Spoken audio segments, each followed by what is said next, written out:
I am so honored to be here. Thank you. And I'm excited about listening to everyone's speech as well, so I'm definitely going to be sticking around for all of it. But I have a question for all of you. Who among us hasn't wrestled with anxiety about our fertility? Maybe it's in the background, a question about your future hopes. Or maybe it's raw, after months or even years of trying. Or maybe if you're unsure that you're ready for another child just yet, though the clock in your mind keeps ticking. Fertility is an incredibly personal part of our lives. It's a profound gift, but one that many of us try to manage, fix, control, especially when things don't go as expected. And you know, that's completely understandable. In the face of uncertainty, loss, or the unfulfilled desire for a child, the impulse to act, to seek solutions, is a natural and understandable response. The emotional and physical stakes are high, and we are so vulnerable. Over time, though, I've come to see fertility as not just through a medical lens, but also as something deeply spiritual.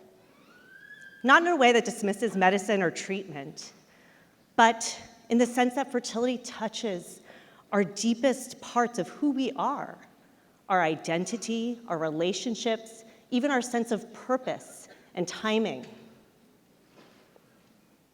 As much as I've tried to plan my life, protect my children, organize my calendar down to the minute, I've come to realize that not everything is in my power to control. And that parts of life, including fertility or when I go into menopause, are not parts that I can bend to my will, but that they invite us instead to steward them with care rather than command them with certainty. That's not to say that we stop seeking answers or support, but sometimes healing begins when we allow space for both effort and surrender. I'm a physician. I've been practicing for 20 years, and I always knew I wanted to be a doctor since I was little. And when I discovered OBGYN, I found my calling. It is such an honor of walking with women through all seasons, from their first cycles to birth to menopause, and it's never lost its awe for me.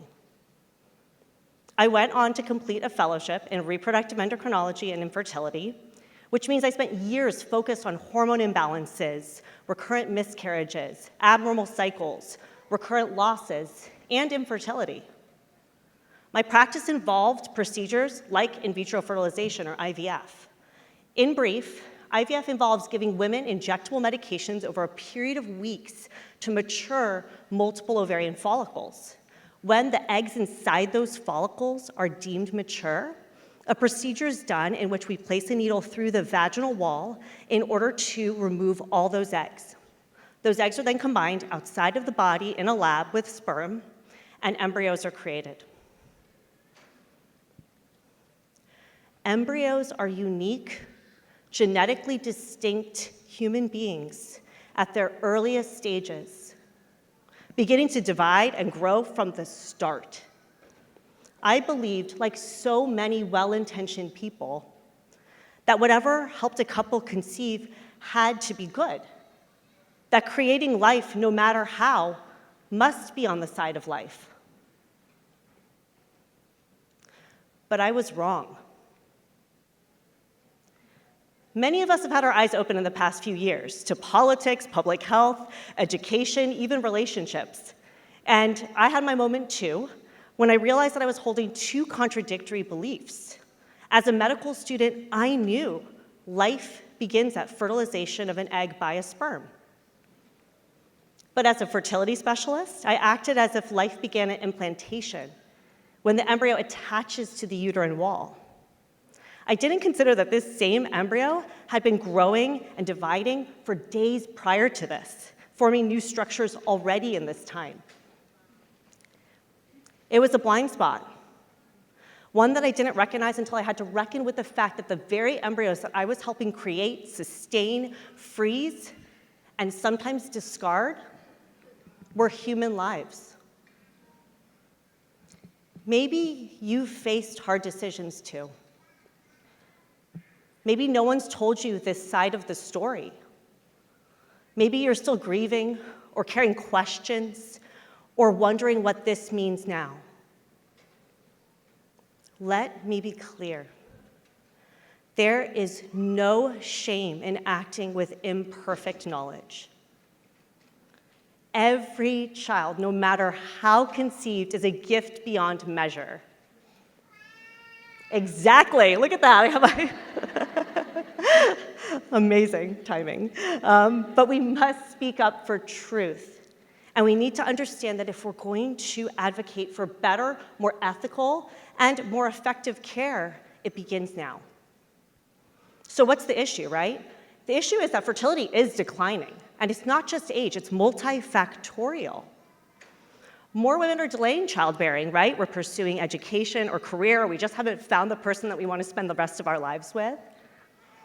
Contraceptive is used by the majority of Americans today. Sperm counts have dropped 50% over the past 40 years.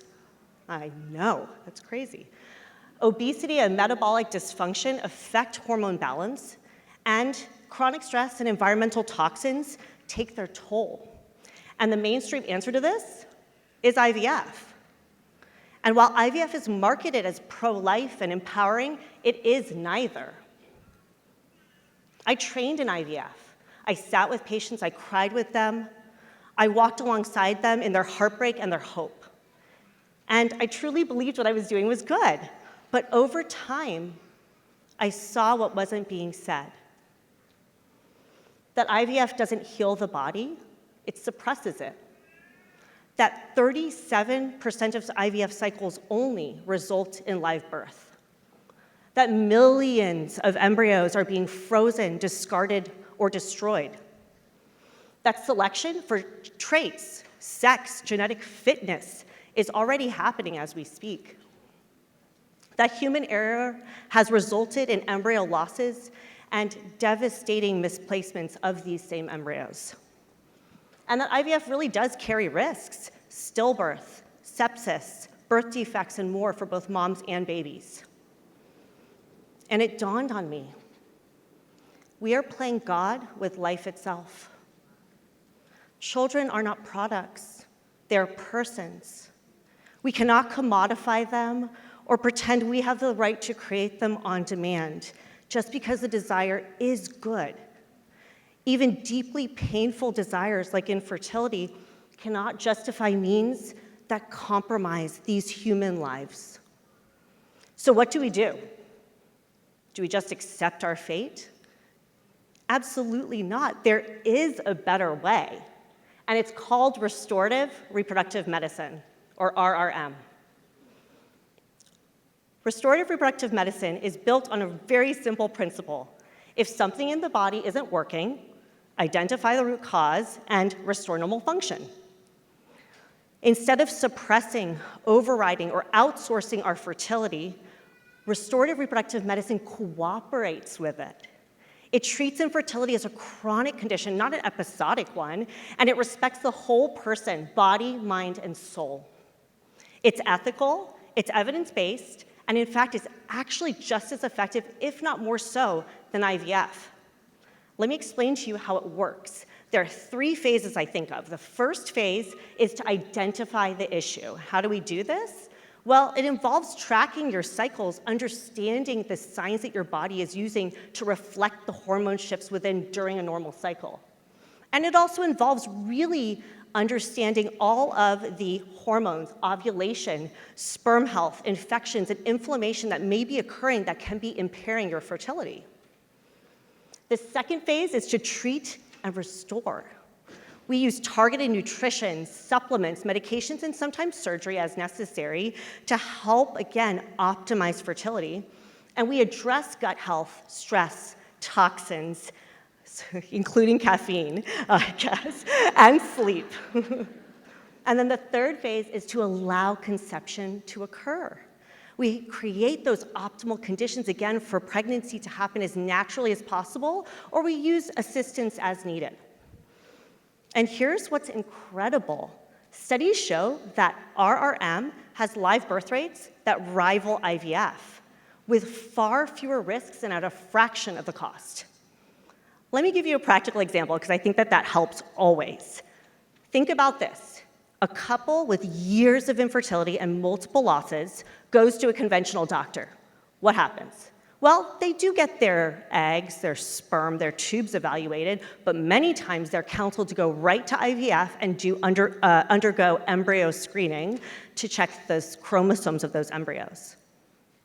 In a restorative reproductive medicine approach, what we do is we'd uncover the thyroid issues, for example, the autoimmunity, male factor problems, gut dysfunction, and we'd work to correct those. Let me give you another example for GYN issues, right? If you have irregular cycles, heavy cycles, painful cycles, you go to the doctor, what do you get? Birth control for everything, acne, everything else, right? Restorative reproductive medicine says, why? We look for the structural pelvic issues, the endometriosis, the infection, the hormone imbalances that might be causing this, and we treat those things accordingly. And so I wanted to leave you with some other practical tips, because that can be very helpful. So take out your notepads if you're writing things down, because what can you do today? And I would say that number one is start with your food. You are what you eat. If you can make one small change, it would be to limit the amount of processed foods you're eating and inflammatory foods, including oils. Everyone hears about seed oils, it's true. And choose organic when you can. It actually decreases 75% of our pesticide load. You want to focus on those whole foods, leafy greens, lean proteins, good fats. You don't have to avoid fats. Fats form the building blocks of our hormones, so they're good things. You want to do complex carbohydrates. I will tell you, I see a lot of women who are not consuming enough calories. So make sure you're actually eating enough and that you're eating sufficient proteins. And another pro tip that I tell everyone is try to avoid eating carbohydrates on their own. Always combine them with a protein if you can. Number two is to heal your gut. Gut health, it really is foundational. 70% of our immune system resides within the gut, and disruptions there can affect your mood, hormones, nutrient absorption, and even trigger autoimmune responses. And so that is a topic on its own, as are the rest of the things I'm saying. But in small ways, what I would say a practical first tip is do a food diary and see what you are potentially reacting to when you get bloated or change in stools or have reflux, and then try to eliminate those triggers and see what happens and monitor. And you can consider natural probiotics depending on what's going on. Number three, so funny, Dr. Rubal and I are echoing the same things, because I also agree, support your detoxification. Our bodies clear excess hormones and toxins through three main routes: our sweat, our urine, and our stool. And so sweat, move around, physical activity, all those, that absolutely has so many benefits, and not just the physical. For urine, I would say hydrate well, and I would encourage you to use reverse osmosis, filtered water, or distilled water as the best sources. And then finally, ensure regular bowel movements. It really is essential for hormone regulation. Okay, number four is know your numbers. Have your hormones and nutrients checked. This includes the full thyroid panel, including autoimmune attack markers on the thyroid gland itself. This includes your sex hormones like estrogen and progesterone, male hormones like testosterone. And this includes nutrients like the B and D vitamins, iron, magnesium. Precision testing allows for personalized treatment, so you're not guessing what your body needs. Number five is, again, learn about your body. Explore those fertility awareness-based methods. They are so empowering, and they empower you to understand your cycle, your hormone shifts, and your fertile window. A great place to start is Fertility Science Institute. They are out there somewhere in a booth, so you can go check them out, and they will be able to really help identify what method might be best for you, because there are a plethora of them.